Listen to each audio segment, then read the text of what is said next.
Protests in the UK after the release of a police video of an 18-year-old stabbing victim, handcuffed by officers after his attacker alleged racial abuse. The case has caused outrage, with the Prime Minister rejecting claims of police bias against white people. So why are racial issues now so prominent in the UK? This is Inside Story.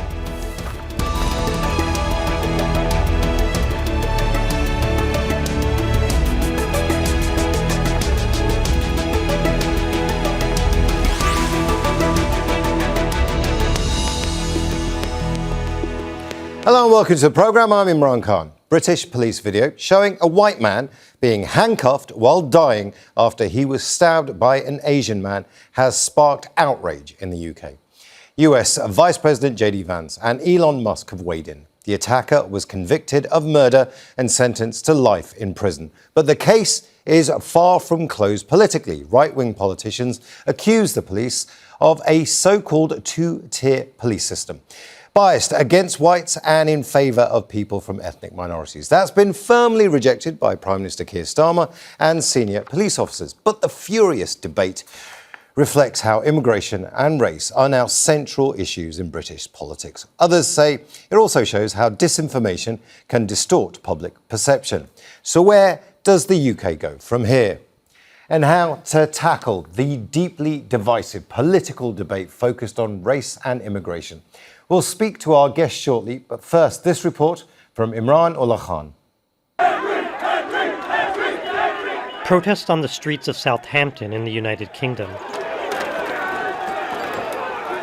after police video showed 18-year-old Henry Novak being handcuffed despite telling officers he'd been stabbed multiple times. He later died of his injuries.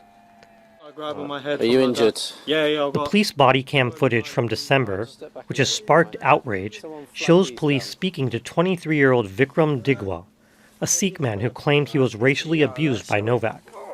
You've been stabbed? Whereabouts? I don't think you have, mate. Officers handcuffed Novak, ignoring his pleas for help, before he died. I can't breathe. Put the hand in the cuff, mate. Yeah.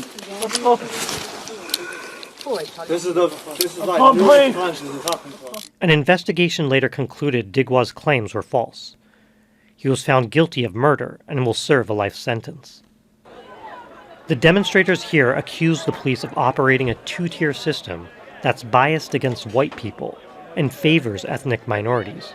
It always seems to be, and I'm not a racist at all, but it always seems to be two-tier policing in this country.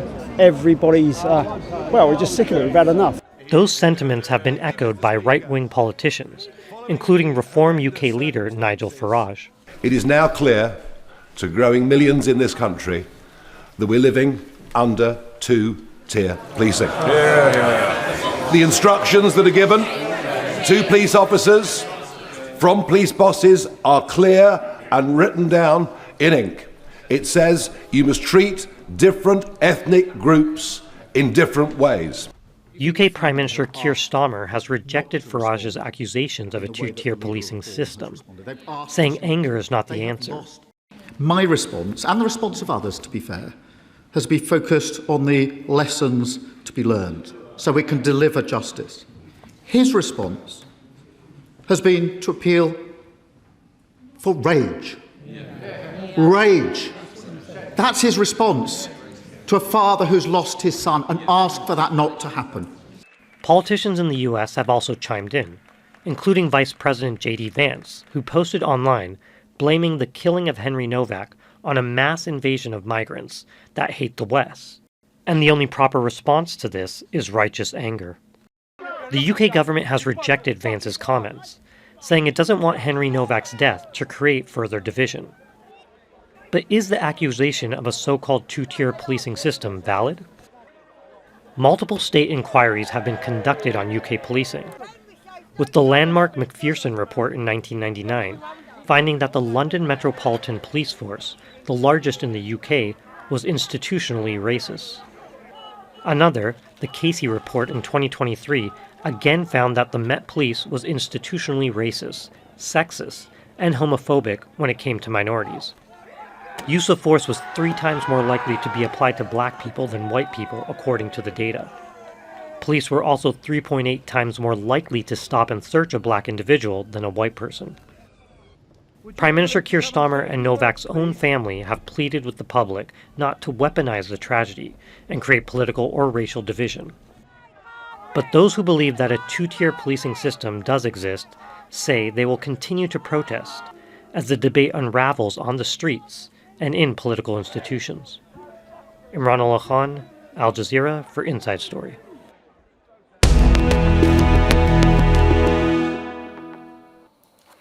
Now let's bring in our guests. They're all joining us from the United Kingdom. In Sussex, Tim Bale, Professor of Politics at Queen Mary University in London.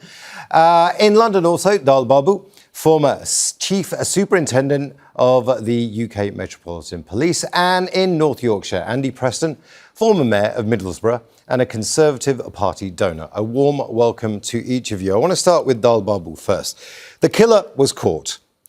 He was convicted, he was sentenced, justice was done here. So is this a simple matter that policing had gone wrong here and it wasn't a two-tier police system as people are alleging? Right, thank you. I mean, first of all, I'd like to extend my sympathies to Henry Novak's family. It was appalling to see poor Henry in such distress and dying. And the police, this was operational policing failures on a huge scale.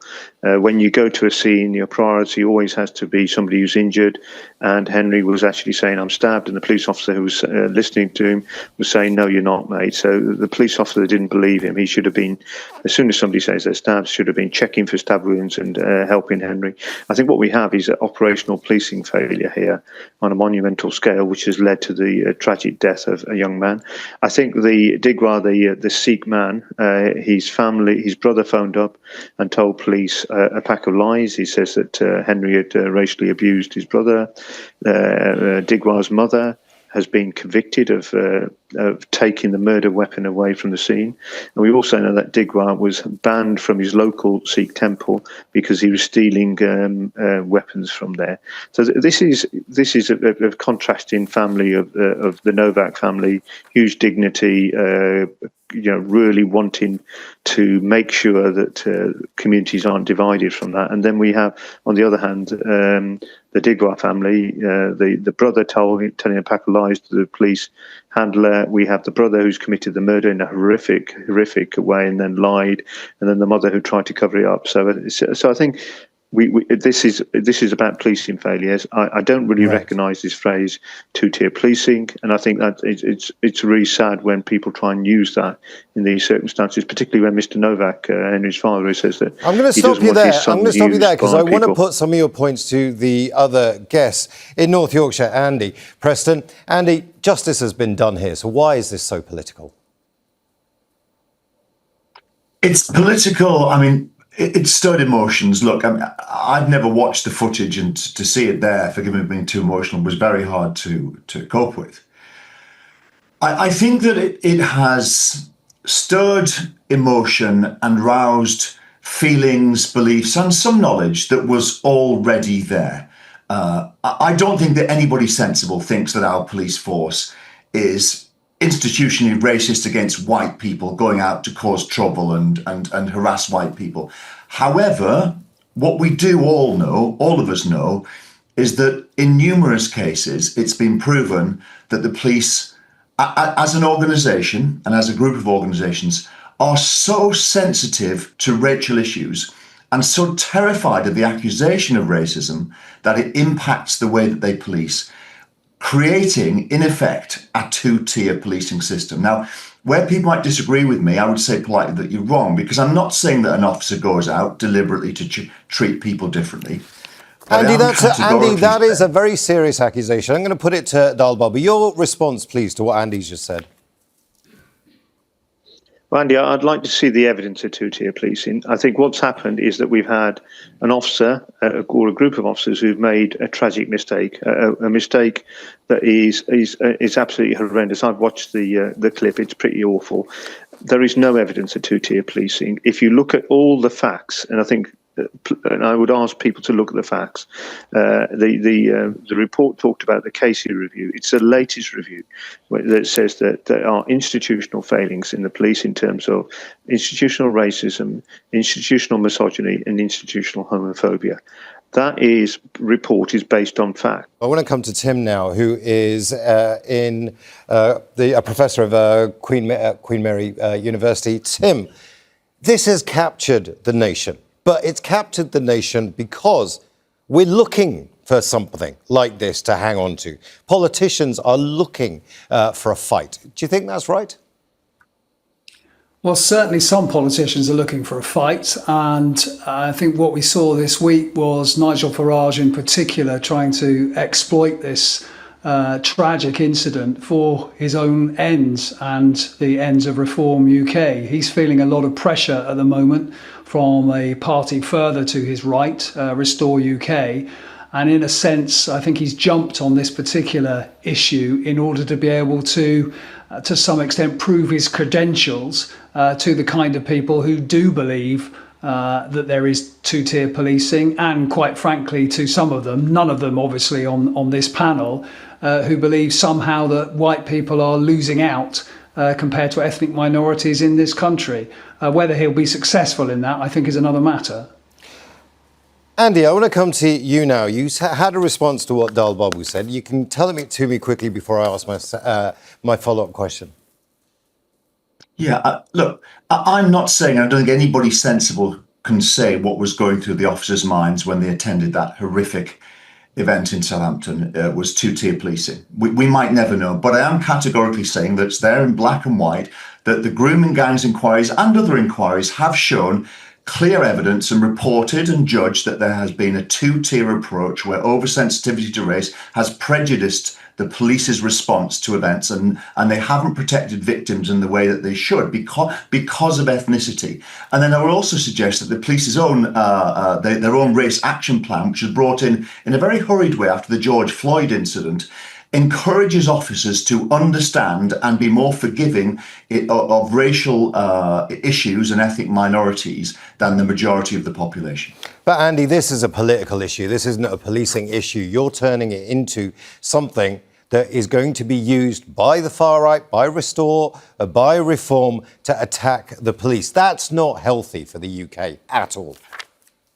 I'm not turning anything into anything, genuinely. I don't know what was going through the officers' minds in Southampton, so I'm not going to guess, and we may never know. But what I am saying is there's a lot of anger out there.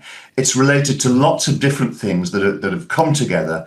This will grow. There will be more incidents now that come to light that are going to be reported, exposed and publicised, often with ill intent. But this anger is going to grow. We need to deal with it. And anybody who says that there is no evidence of any two-tier policing in Britain is not understanding the highly publicised verdicts of the grooming gang inquiries and hasn't read the police race action plan.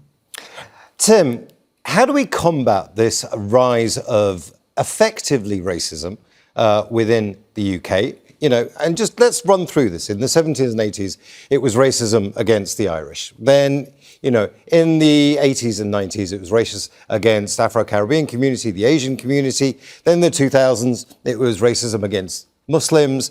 And then it was, you know, in the 2010s, it was racism against Polish immigrants, Czech immigrants, Romanian immigrants coming into the UK. And now we seem to be, you know, having a system that only focuses on immigration and therefore racism. So how do we stop that?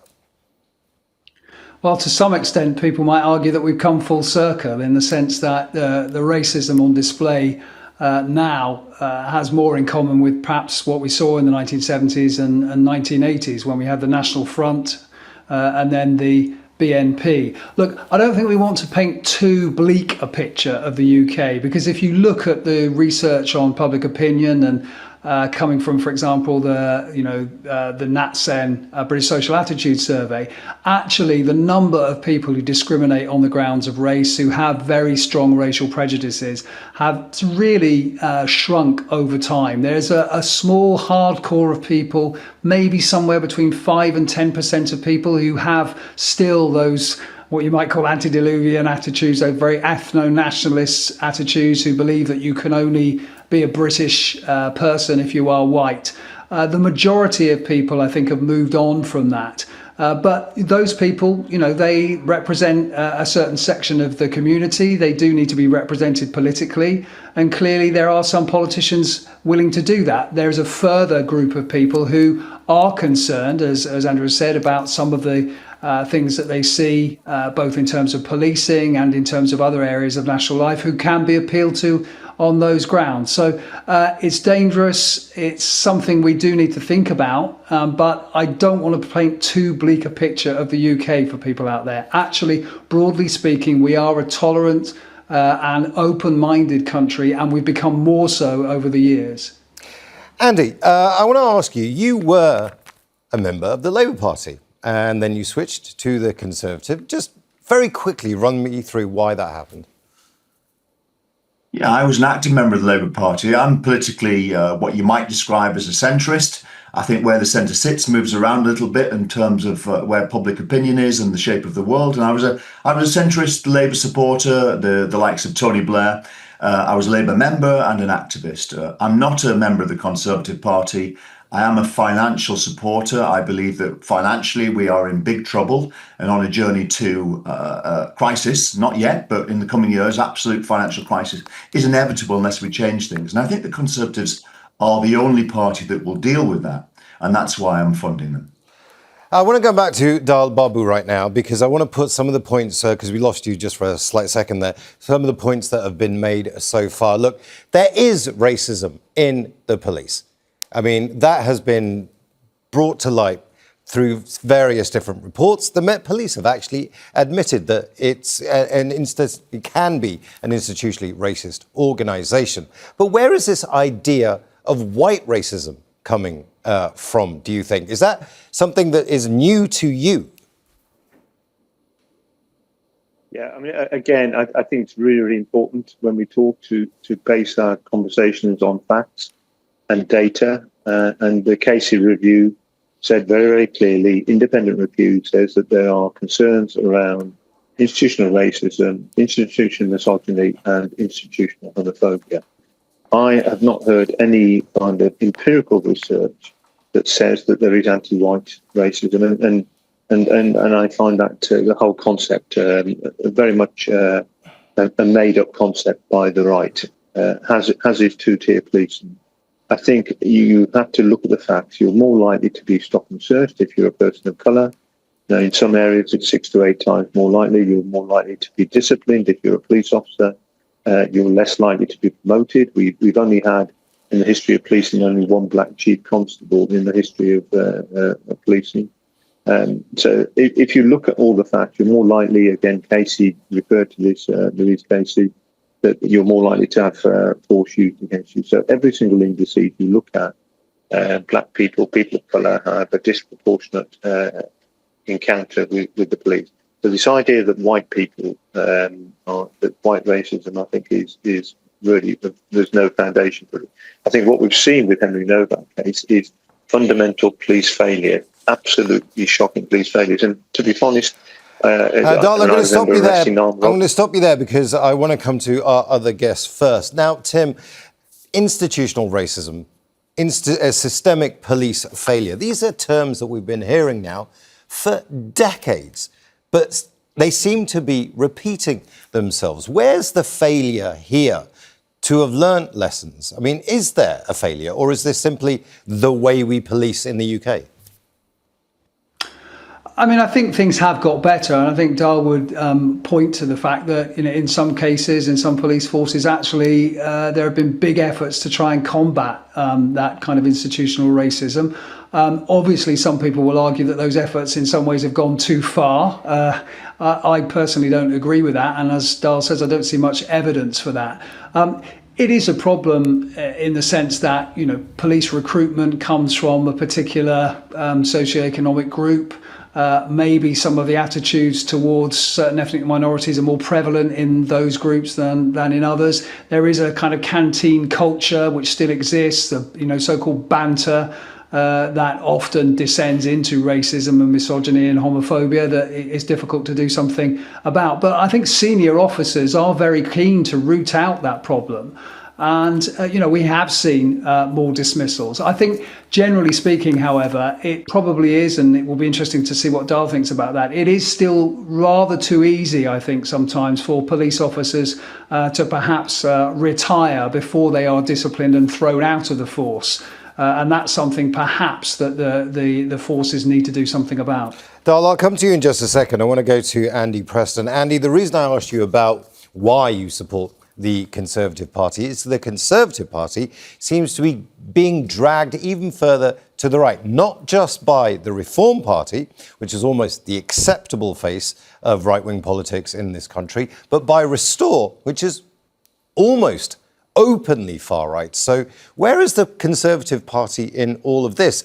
Used to be the party of law and order. You don't seem to be that anymore. It's a really good point. And I think that the Conservative Party, I would actually argue that it hasn't actually moved too far to the right. I think it's rhetoric. The things that politicians are frequently saying might sound further to the right. But the same is true, of the Labour Party and others. I mean, views on immigration have changed all over the country. People who were against immigration 20 years ago still are, but people who were very tolerant 20 years ago are increasingly uncomfortable with levels of immigration. So the whole national conversation on immigration has changed, and politics has moved to reflect that and embody that. I don't think that the Tory party on its own has lunged to the right, certainly not economically from what I can see. I think it probably seems more Thatcherite, more 80s and 90s in its approach or the way it's looking like it's going to head than it has done in recent years. Tim, it's a very interesting point that Andy makes about immigration being a national issue, but it's becoming an international issue. You've got JD Vance, who is basically saying there's a race war going on. You've got Pete Hegseth, who during the Normandy anniversary of the D-Day landings basically said there's another invasion of Europe. Why the international attention? Well, I think that has to do with the character and the quality of the Trump administration, to be honest. I mean, there's long been a taboo where the President of the United States does not interfere in UK politics and vice versa, but that taboo seems to be over now. They have a particular viewpoint, which is, summed up in this phrase MAGA.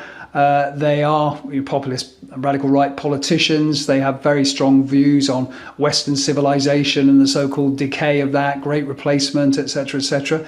And they are willing to insert themselves into domestic politics in countries that they are supposedly allied with. I think that is a new development. I'm not sure if it will continue should Trump lose the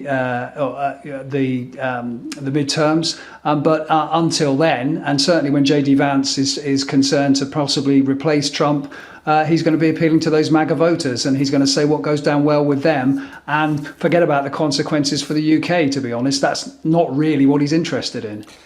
Dal, I know that you've said that there's no evidence for two-tier policing. There's no evidence for white racism within the police force. You have to look at the evidence. But the fact is, the police does have a PR problem right now. It's being accused of this. So what are the conversations taking place within the Met Police, within the police generally, to try and deal with this? Or are they simply just dismissing it, do you think? I think the police are very, very conscious that trust has never been lower in the police. I think when I joined the police, it was people of colour, black, Asian, young people, LGBTQ people who were complaining about the police. I went to a dinner party where, there's white women, married women in their 60s saying that they're not sure that they trust the police. So the issue around trust in policing is a significant challenge. I want to come to Andy Preston just to pick up on that point. Andy, you've got to trust the police. The police are an institution in this country. No one's saying defund the police. So by these politicians going after the police, aren't they delegitimizing a very important institution in the UK? There is a real risk of that, and some of these politicians are playing with fire. Look, I'm saying this, and it might be very unpopular, and some people who watch this might shriek with fury, but we have a great system of policing. We have a tolerant, relatively safe, law-abiding country that's being presented as a place of chaos and iniquity, which categorically isn't true. But at the same time, the police make some terrible, dreadful mistakes which should never be kept quiet. They've made some big mistakes, and this is important that I get this across. In case people don't know, that there were some terrible events across the country where men of a certain ethnic heritage were abusing children of another ethnic heritage. And that happened on a widespread basis. And local authorities, councils, and local police forces were very slow and at times did not do what they should have done to protect the victims because of racial sensitivities. Now, everybody in the country knows that. Everybody in the country knows that is a form of justice was done in those cases, and you're getting away from the point. I'm going to come to Tim Bale here. Tim, in order to spark a race war, politicians have to go after institutions. Is that what we're seeing here right now? Well, I think some people were very surprised that Nigel Farage went quite as far as he did in criticising the police, and obviously he's been accused by some even of encouraging what went on in Southampton after the trial. I think that is a very dangerous thing to do, clearly. Actually, a very difficult thing to do for him politically, because many of the people who would otherwise be keen on supporting reform and other parties on the right are instinctively in favour of law and order, and really don't like to see people attacking the police in the way that went on in Southampton before. We do rely on the police in this country to keep law and order, and as Andy said, basically we are a fairly law-abiding country, so we really don't want to undermine the police. I think one of the problems, I would have to say, is of course with social media, with the fact that now the police have body-worn cameras, a lot more of the stuff that was, if you like, shoved under the carpet before and not really revealed with much transparency is now becoming more and more obvious. So the police have a bit of a challenge. They want to be more transparent. Right. They want to be more accountable. But of course, this opens them up for far more criticism than might have been the case before. I want to thank all our guests. I want to thank Tim Bale, Dal Babu and Andy Preston. And thank you too for watching. You can see the programme again anytime by visiting our website, Jazeera.com. And for further discussion, go to our Facebook page. That's facebook.com/AJ Inside Story. And you can also join the conversation on X. Our handle is @AJ Inside Story. That's it from me, Imran Khan, and the entire team here in Doha. Al Jazeera's coverage continues in just a moment. Stay tuned.